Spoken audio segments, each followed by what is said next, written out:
Does it always snow when the sun shines? Always sunshine when the snow? Sometimes. Very unusual.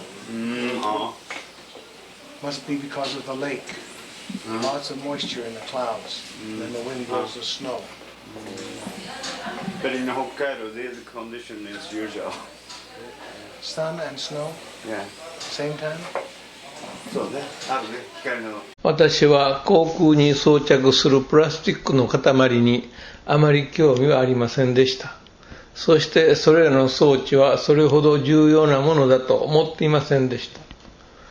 タナ先生に教えてもらったとではなくてはならない重要な装置になりました。何もわからない私は上学でなくどうして科学にするのですかと質問しました。その質問をしているだけで全く理解していないということに気づきました。そのことは、アプライアンスを航空に装着し、タナー先生が調整する過程を観察していると、みるみる加藤が中心に帰っていくのが見えてきました。なるほど、このように調整すれば誰でもセントラム、Posterior Guide Occlusion が簡単に可逆的に確立できる確信をしました。アプライアンスの装着まで視聴していただくとよくわかると思います。タナ先生は上学よりも科学の方が調整しやすいですとお答えいただきました。顎の運動が可視化できるということでした。このため調整がしやすいという答えもいただきました。そしてアプライアンスを装着した時の患者の感想は、上学よりも科学の方がずっと違和感が少ない、発音もそれほど支障ない、目立たないという感想でした。中には、これなくしでは熟睡できないと言ってスペアを希望される方もおられました。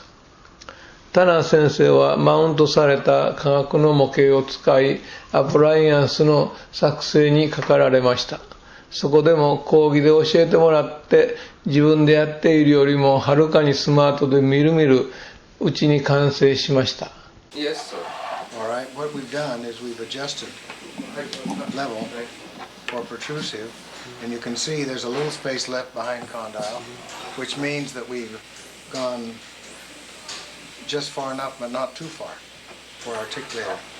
So the exact same distance on both condyles. Just accidentally, we just let her go where she wanted to.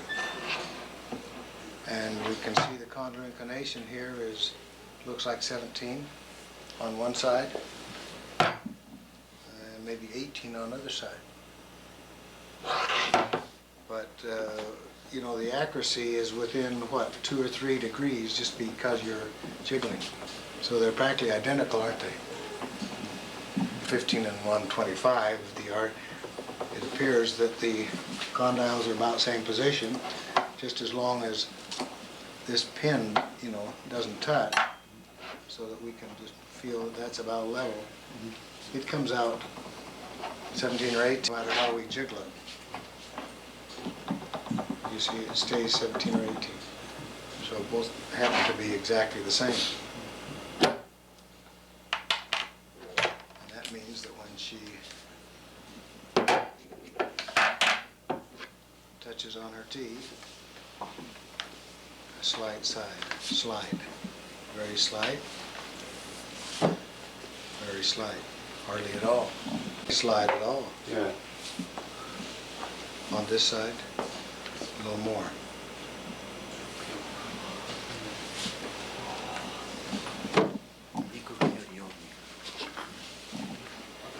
And in moving sideways, straight cuspid and bicuspid are functioning, or lateral. And the molar over there just touches. So she happens to have cross-arch balance at the moment. When she comes over here to this position, she happens to have cross-arch balance on that position. So the quick centric relation and protrusive recordings give us very precise. 2, 1, 2. Clinically important. Protrusive, When she comes out there, molars are open. When she comes over here, molars are protrusive balance on the same tooth on the right. So we would like to open the bite enough for plastic, and then the additional plastic in front will be enough to eliminate posterior balance. So, pin in, hold it in centric relation, bring pin down so it's totally open. Now that is prematurity. Hand me the red ribbon, and I will just mark that, and then that will be fine. Good. Either color for Christmas season is okay. Red or green. So those would be her prematurities there, so that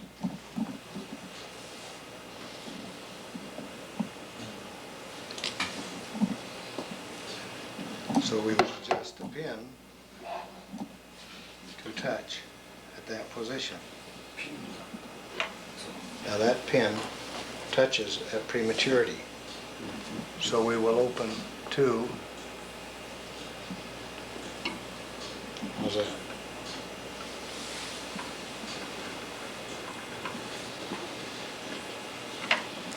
And that will give us a little bit of plastic on second molar.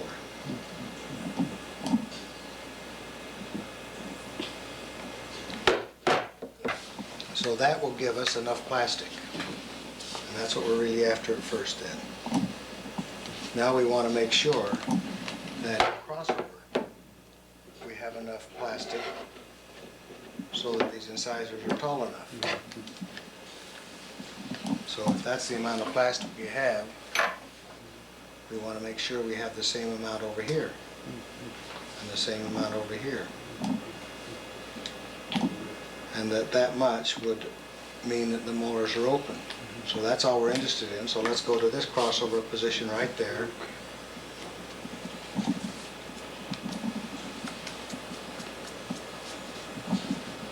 And raise so that we have enough plastic for crossover position. That's how much we have in centric occlusion. We want at least same amount in crossover. Okay.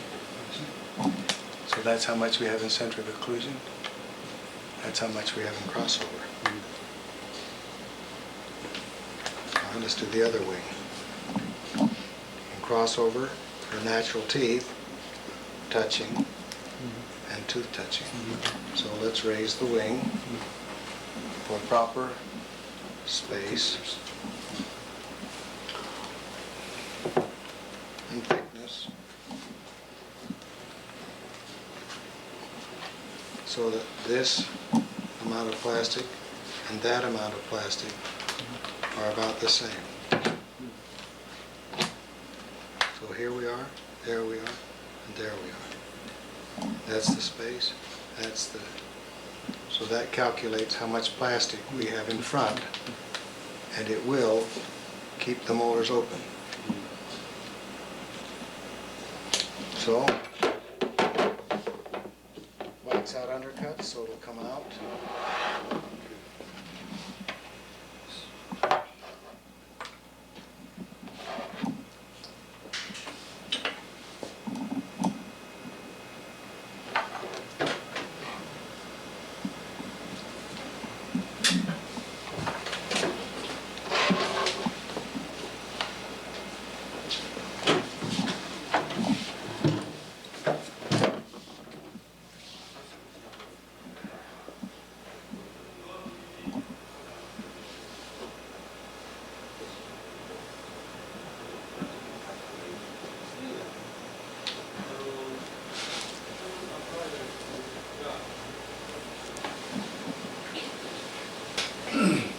Especially make sure we incise all that.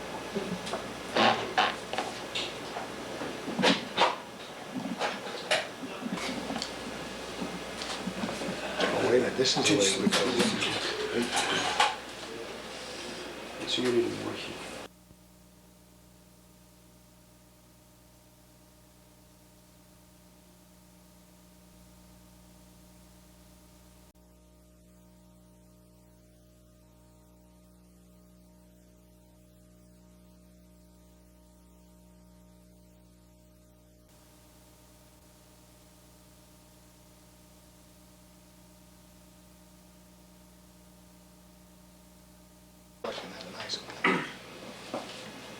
So we'll just put that here, hold it on teeth,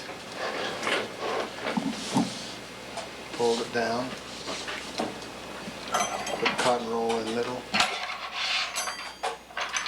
to hold it. Put another cotton roll here to burnish.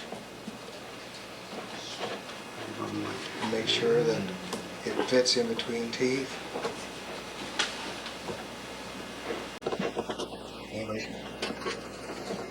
Hang it together. Put it in place. Hold it. And release. Okay. Press it down in the surface. In between. Press it on all the edges. Hold two together. Okay. Now the foil is adapted. We know that we have enough thickness and enough height on anteriors and crossover. Lock the articulator and centric.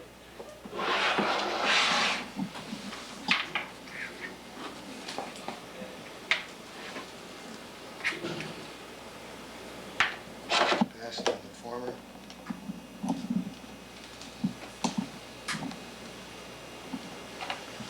There we go. Good. So we now have this, and we have this then.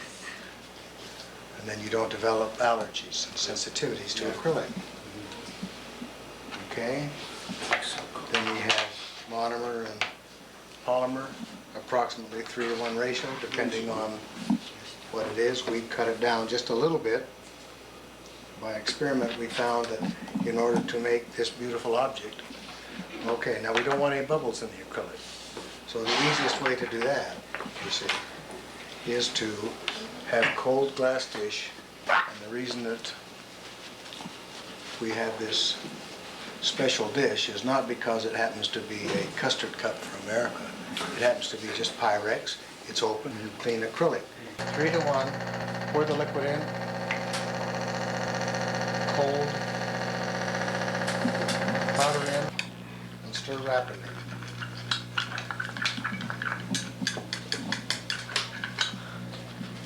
Now no bubbles.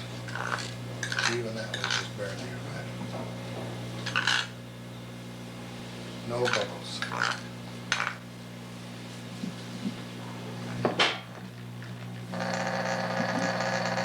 So you can do a real close-up on that and see that there's no bubbles, I think. How close up can you come?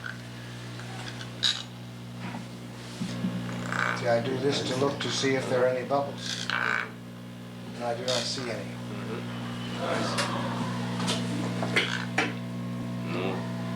No. Okay. So now we need to wait a moment. You see, until it gets the right consistency, so you might just well or adapt it, I think. Okay. If not, we'll, and I like it because I can go around like this and go underneath.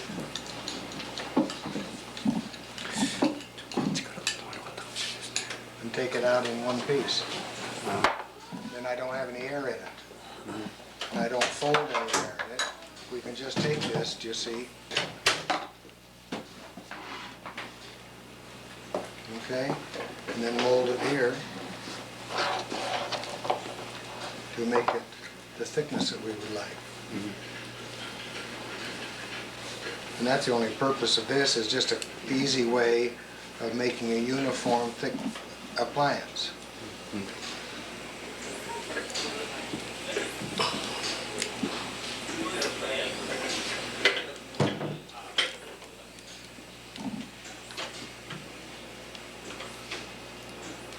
And we probably won't use all of this anyway because she has a short mouth. This is big enough to take care of long arches and third molars.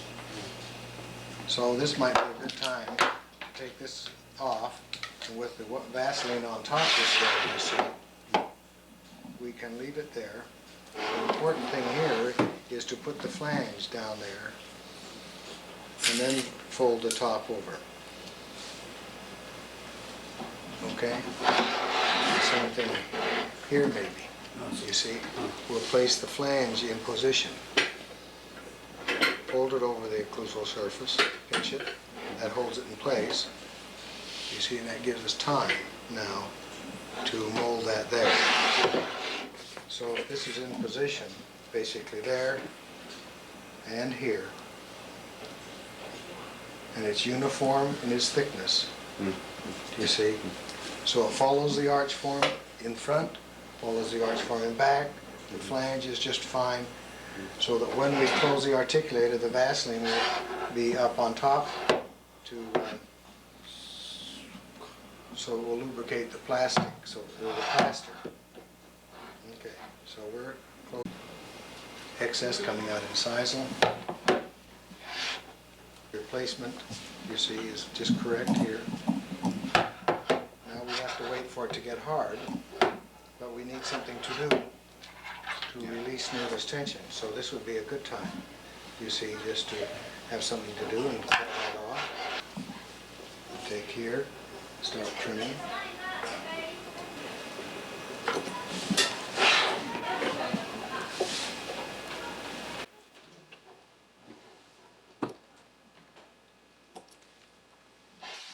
Other side, behind the second molar.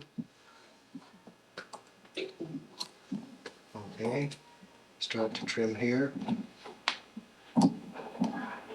Take hold of it.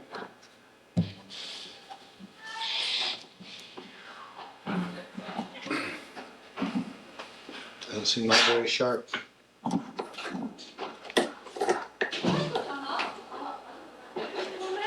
Now it's coming.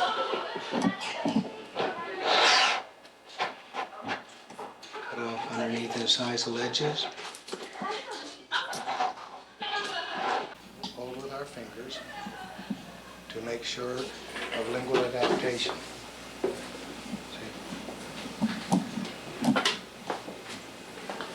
When I open the articulator, what you can see then will be the finger like this, so that I'm holding it. Now, like this would be better. See, this is what I'm really doing. Now it's time to form the crossover height to make sure that the incisal is the right height. So you go over to that position and indent it. 2 positions.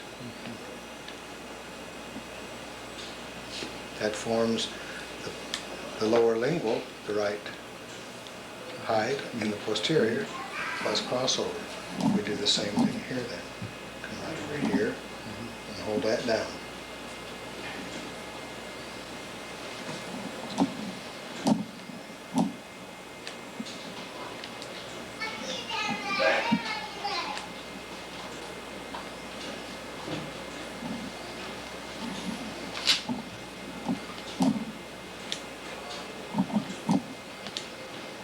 So that develops for us the right height in the incisal.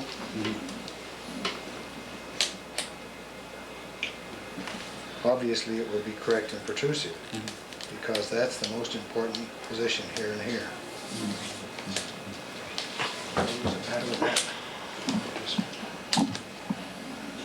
won't go back. Now it does. There, there, there, there. Hold in centric now, and the flange while it gets hard. So that the flange will be properly adapted.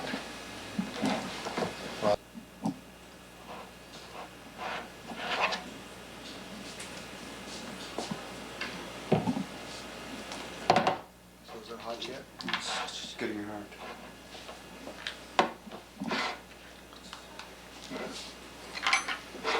So we have the central occlusion marks we want. We have the crossover position so that we know the curvature we need in here. So I think everything is actually cured at this point. We'll see. We have to perfect the centric occlusion by holding it there. At least we've got some indentations in crossover to give us a guide as to where this cuspid was fitting.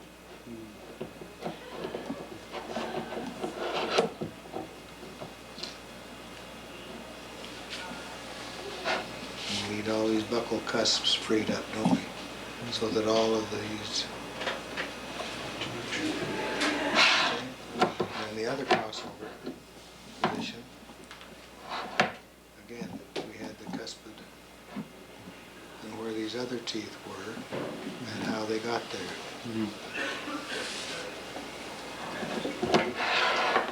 So that truly gives us the arc inside that we need, so that all of this would be trimmed away, so that we'd retain up on top function with this incisor and that lateral, and this incisor and that lateral. And that's the position that you're maintaining. All of this area is where those teeth go in both directions and in protrusive.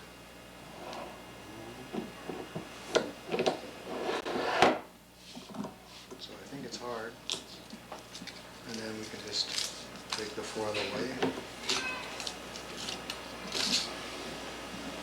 And now it's just a matter of trimming to make sure that we just beyond these cusps, beyond incisal edges. So that's really a matter of just smoothing it a little bit like this. And inside, the arch form of the teeth went this direction.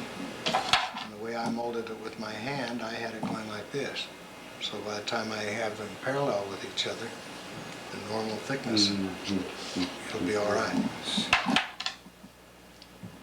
Because we know I have to clear all these working directions for those buccal cusps. Here was your lingual that we had, but those buccal cusps in crossover were functioning in the same places. So we have to eliminate those areas, don't we? So working direction has to carry over. And we know that the lingual cusp would come off in this direction in the balancing side, so that would have to be cleared out also. We need to do the trim with the burr now. Okay? Grind this and we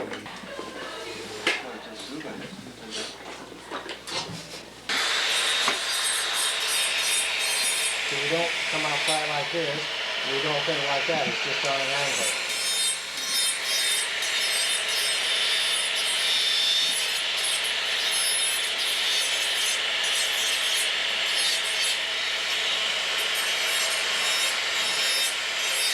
And I'm looking down inside just to make sure that we're coming to that 1 millimeter central line, so we just have a little bit of overlap over the edge.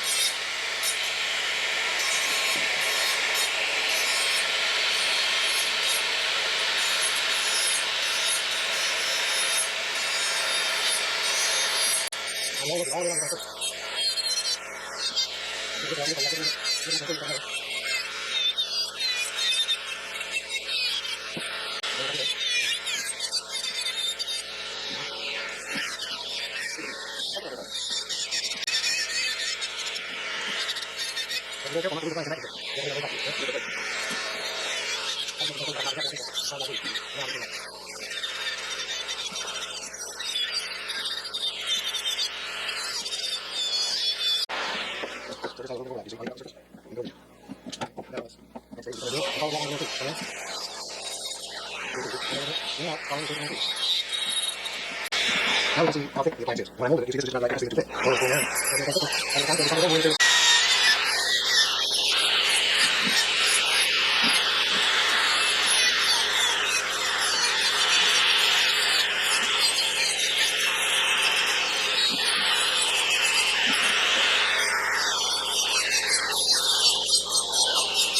have a nice new polished feel to their tongue then.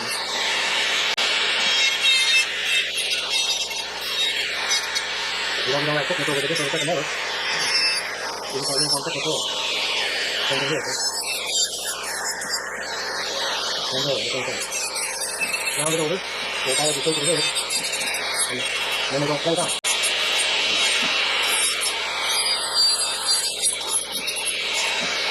Same thing here, look.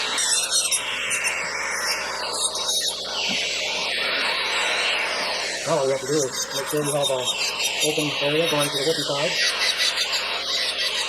So the lingual cusp and the buccal cusp.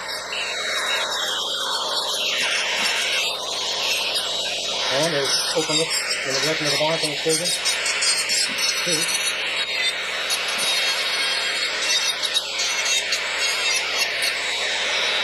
And we want to make sure all of this is out of there.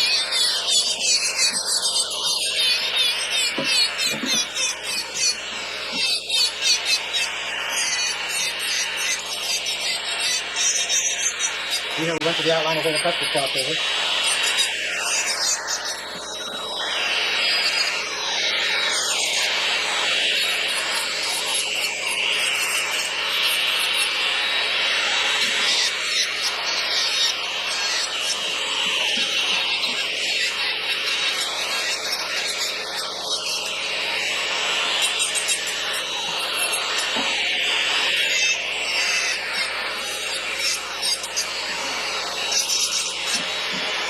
Okay.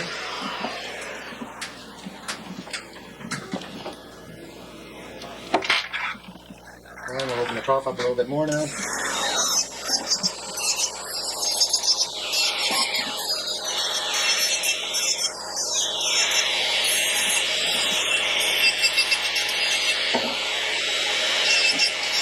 So we make the trough follow the position of whatever lingual cusp you have.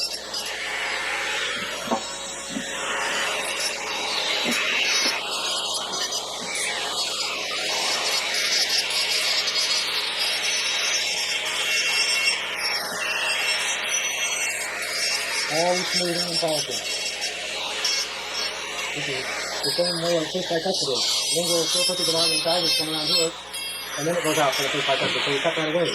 So it feels the same to the tongue.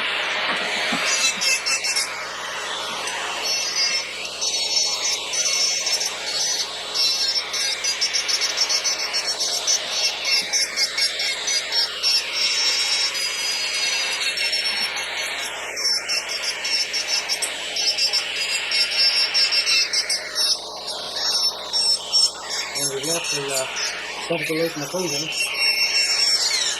and just cleaned it up and opened up around each one of them.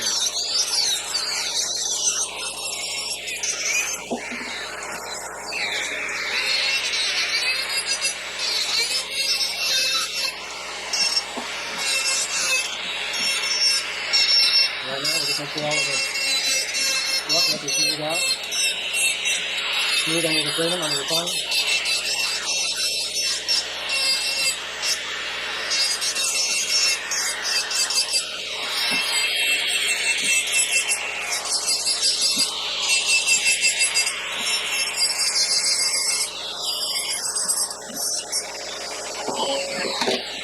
Okay. Yeah, it's not coming up. Okay, I think that'll be probably good enough to put on the articulator and adjust the occlusion.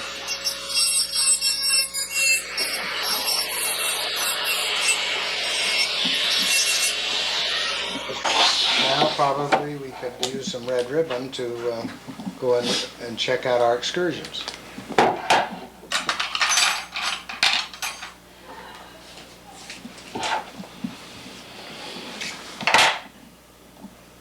So we could do this, and we can come over to our excursions, place it a little forward where the centrals are. There we go.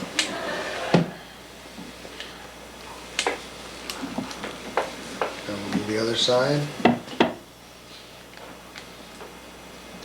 Now the excursions.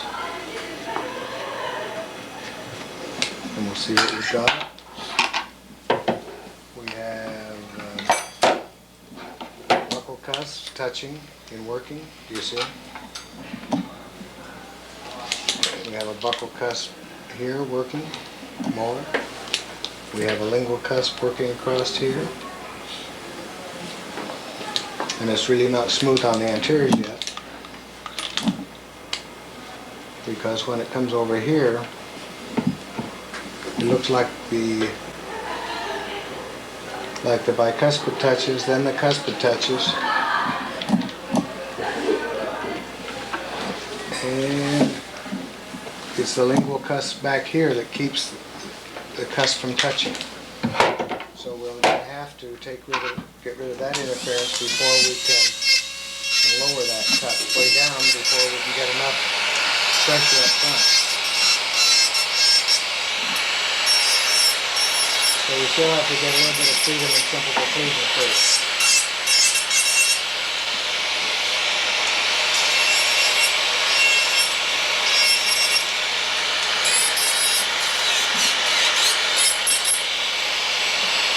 We have to get rid of all this buckle. I forgot to do that.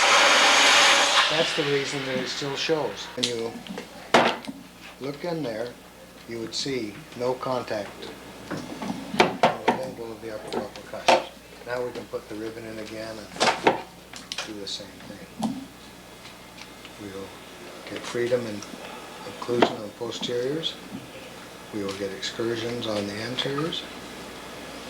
Over there the same thing. Freedom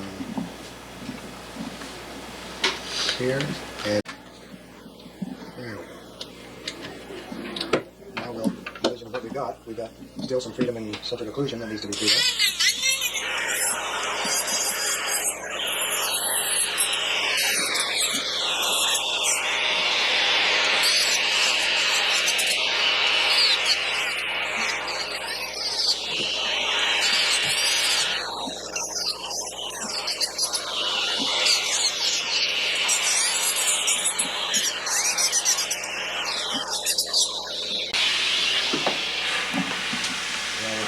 Ribbon or function.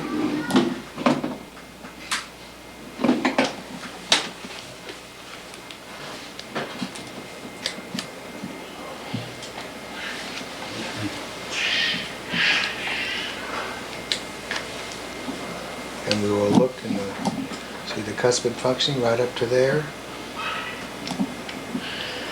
Central touches down there, the lateral does. But it's still a little bit tall up on top. You can see where the ink has been burnished away, and that's how you know. So let's go the other way. This cuspid functions up to there. It doesn't function where we cut it away, but the lateral incisor does. So both lateral incisors work a little bit instead of the central, so that means we have to reduce a little bit more.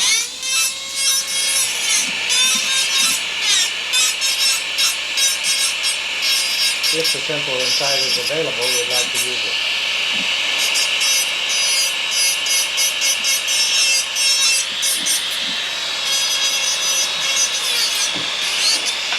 Okay. Again, we exclude. Do you take children as patients? Oh, so. Okay.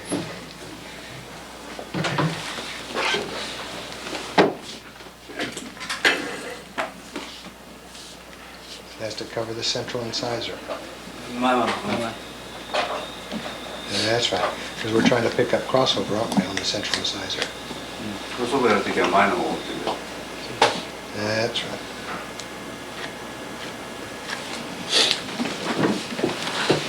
See how the bicuspid's beginning to work? Bicuspid interference. So we have to get those out of the way.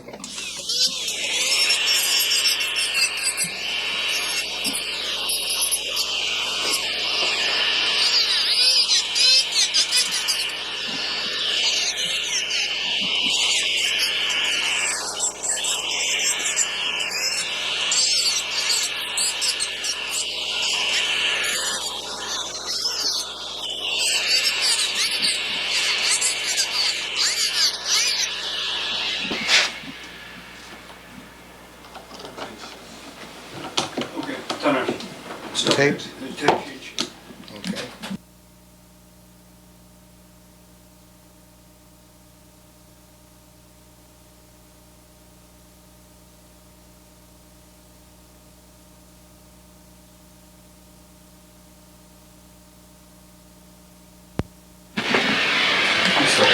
Okay.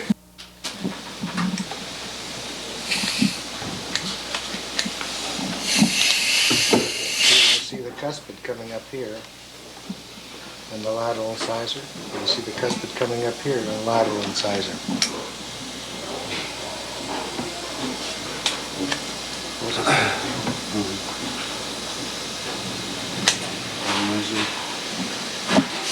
cuspid stops functioning, and the central and lateral take over.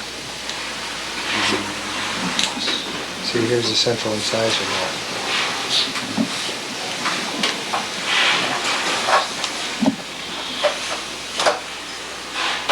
So it's a smooth group function now, isn't it?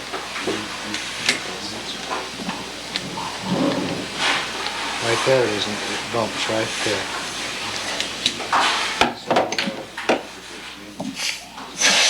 Reduce the cuspid a little bit.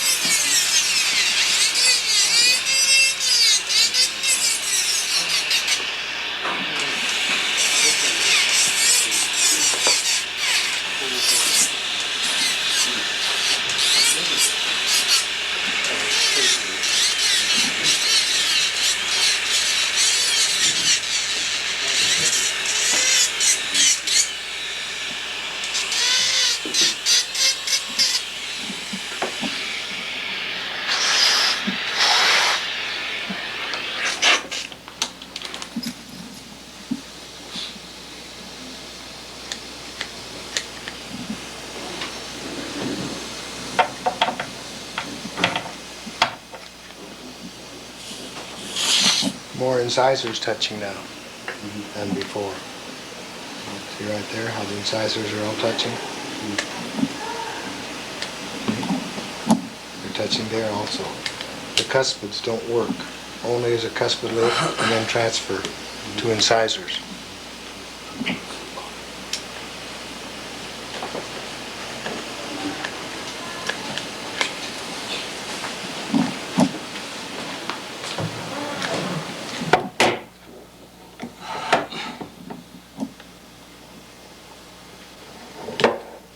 So in left lateral, there's your cuspid. That's how the central and lateral work. In right lateral, this is how your cuspid works, is across this direction. And the lateral incisor works right there. And then the central incisor works through here. So you see how your anteriors cross over each other in their areas where they work?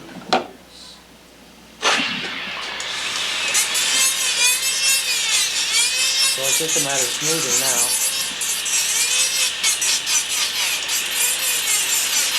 And we have group functioning on anteriors. And we have these posteriors not touching anymore.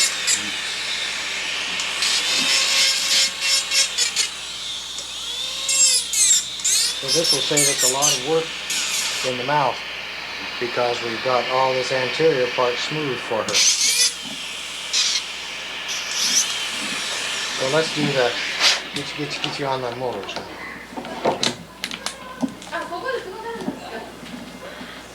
Look at the smoothness just on working on the plastic. Now let's go over here. See how easy it is in the gitchy. And it shows the same way that we were doing in patients before. Now let's find centric occlusion.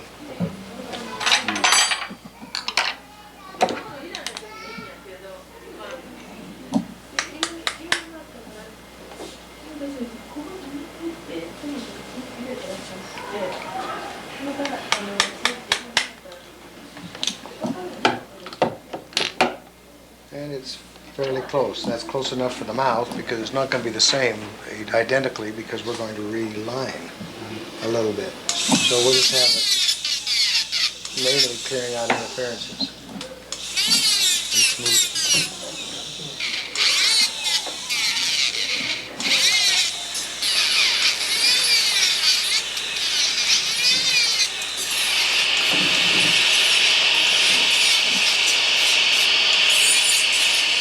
So what we've been doing in the mouth is the identical thing I'm doing right now on the appliance.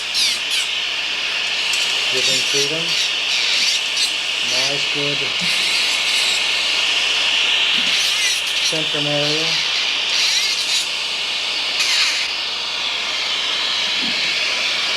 Let's do the red and green again. Red first. Okay. And that will give the freedom. Other side.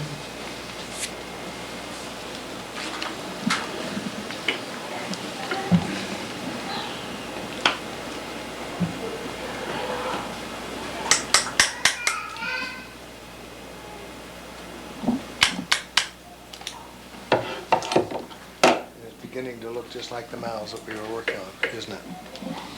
You can see this static stops in freedom, and you can also see that the molars are working too much, aren't they?